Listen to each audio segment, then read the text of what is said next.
ओम शांति।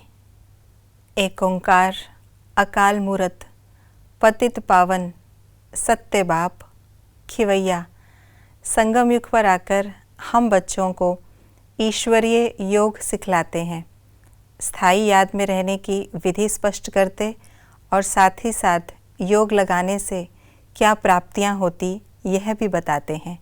तो आइए रिवाइज करते हैं आज के 21 अप्रैल 2022 के महावाक्यों को। स्थायी याद में रहना है तो उसकी सहज विधि कौन सी है? देह सहित देह के सब संबंधों को भूलना, चलते फिरते उठते बैठते याद में रहने का अभ्यास करना। किन बच्चों का योग नहीं लग सकता है? जो कहते कोई खास बैठकर योग कराए, योग में बैठते समय लाल बत्ती याद आती। शिव बाबा को याद करेंगे तो क्या फायदे होंगे? बल मिलता, मदद मिलती, बेड़ा पार हो जाता, विकर्म विनाश होते, बाबा के पास चले जाते, सुख शांति पवित्रता की प्राप्ति होती, निरोगी बनते, कल्याण होता, विकर्मा जीत बनते, आत्मा पवित्र बनती, कोई चीज़ बनाते तो खराब नहीं होती। हम आत्माओं का असली लक्ष्य कौन सा है? मैं आत्मा असल में कर्मातीत हूँ। मैं आत्मा उस परमात्मा की संतान हूँ। हम भविष्य में जाकर देवता पद पाएंगे। हमें परमात्मा से योग लगाकर पवित्र आत्मा बनना है।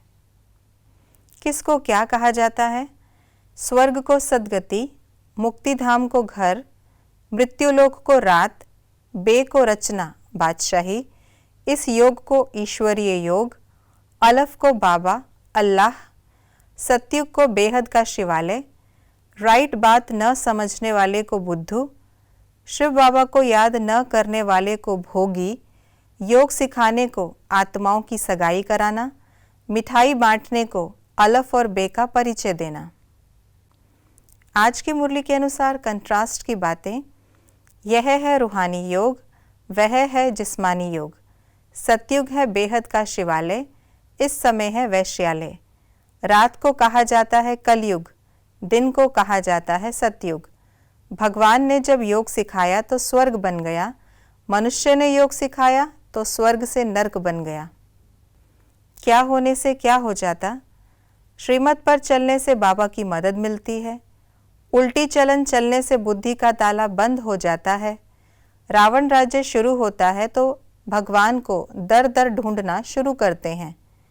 अगर खास योग में बैठने की आदत होगी तो योग सिद्ध नहीं हो सकता।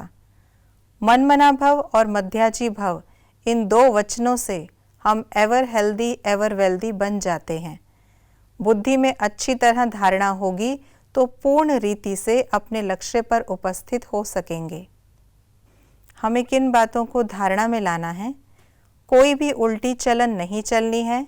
स्थायी याद में रहने का अभ्यास करना है। अपना सब कुछ अलफ के हवाले कर बे बादशाही लेनी है। पोता मेल रखना है कि बाप और वर्षे की कितना समय याद रही। ये थी आज की मुरली की विशेष बातें। आज अपनी दिनचर्या को समाप्त करने से पहले और सदा ही सोने से पूर्व अपना चार्ट चेक करें कि कितना समय हम अलफ और बे की याद में रहे और साथ ही साथ कितना हमने मीठी मिठाई अर्थात बाप का परिचय सबको दिया। ओम शांति।